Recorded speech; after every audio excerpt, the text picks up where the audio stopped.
You know, there's a passage in Scripture. It says, Jacob I loved and Esau I hated.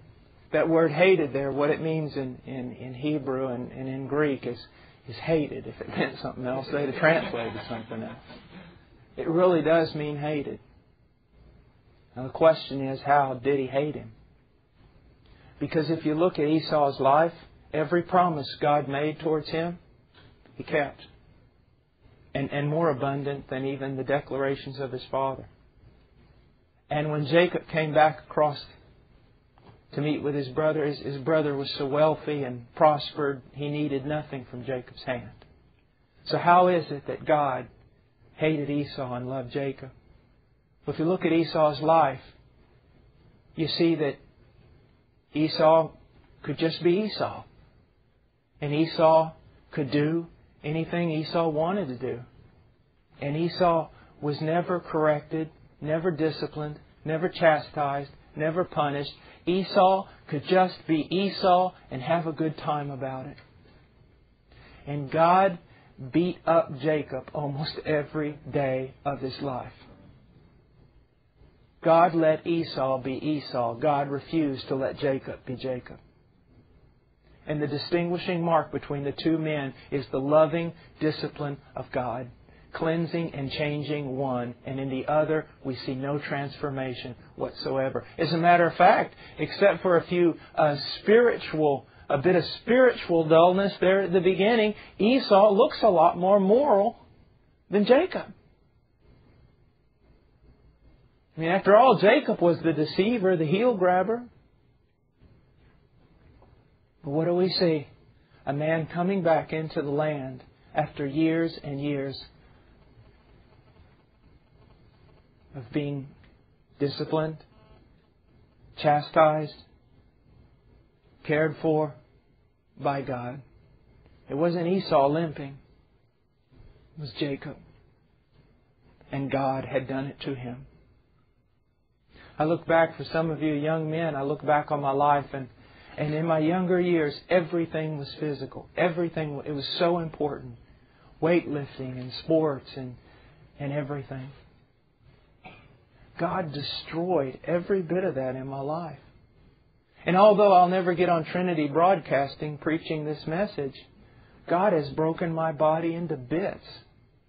I have a genetic bone problem. I have both my hips replaced. I have now all my wrist is filled with metal. They're looking at doing my elbow. My bones are eating one another. And you know what? It's not Satan. It's God. And what is God doing? Cleansing me from all my idols and my filthiness. Because in this true Christianity, ministry and everything else is of quite little importance. But the great goal is conformity to the image of Jesus Christ. And everything in your life, including your marriage and your children, everything has one great purpose: to conform you to the image of Christ. Now let me ask you a question. Can others look at your life? If we could put a history of your life on a video and show it here, would people be able to see how God has miraculously worked in your life, cleansing you from filthiness and idols, guarding you, cutting you off, shutting you in, doing everything necessary in order to transform your life and make you into the image of Jesus Christ? Because that's the reality. Let me say something here. It's the reality not in the super spiritual or the super called. It is the reality in every true believer. And why do I have to say that? Because in the American church we have three groups now. We have the spiritual Christian, the continuously carnal Christian, and the lost man. The Bible knows no such three groups. The Bible only knows two groups. And those groups are the spiritual Christian and the carnal lost man. Can a Christian sin? Christians most certainly do sin. Can a Christian fall into carnality? Yes. Can a Christian live there in a continuous state as a lifestyle? Absolutely not. Absolutely not.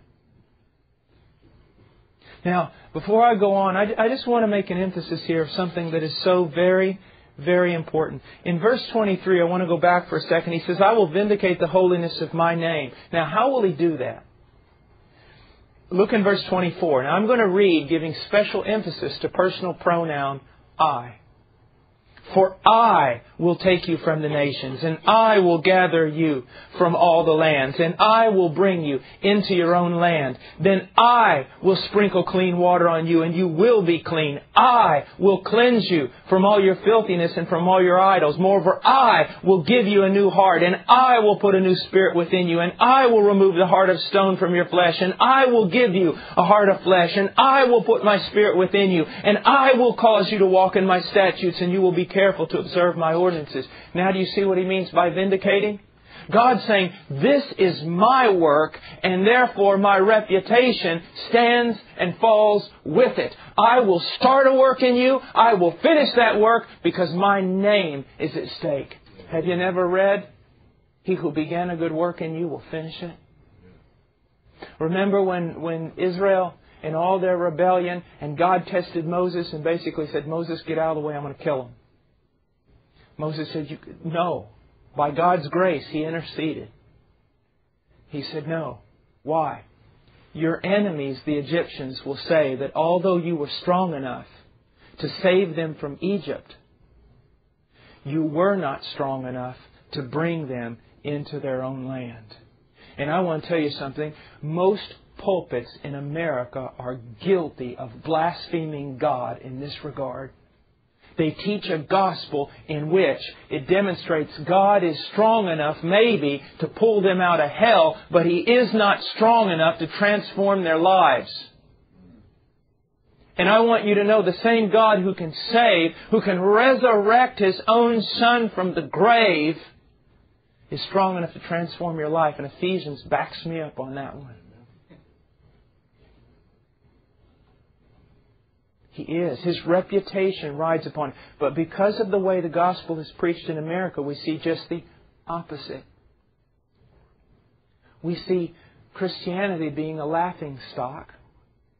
Because most of those who are called Christians, even by their pastors, are not Christians. And therefore, when someone says, I'm a Christian, no one says, behold the power of God, nor vindicates His holy name. And that's because we desire to build big churches more than we desire to glorify God. And most men are building their churches on the bones of unconverted church members. Now he goes on and he says, let me just say something here in verse 25, the sovereignty and power of God. So many people, whenever they hear the word providence or sovereignty, they're always thinking about election and about salvation, justification, things like that, elected before the foundation of the world, and all that's true. But I'm afraid we're really robbing ourselves of the word sovereignty in a terrible way. We only apply it nowadays, to that one work. When the idea of His sovereignty is seen throughout every aspect of our salvation from the beginning to the end. Everything in our life. Me missing my plane yesterday is under the sovereignty of God, and therefore I expect wonderful things to come from this. But let's just look for a minute. He goes, I will sprinkle clean water on you, and you will be clean. I don't know if He said it that way, but I think that's the truth. I'll sprinkle clean water on you, and you will be clean.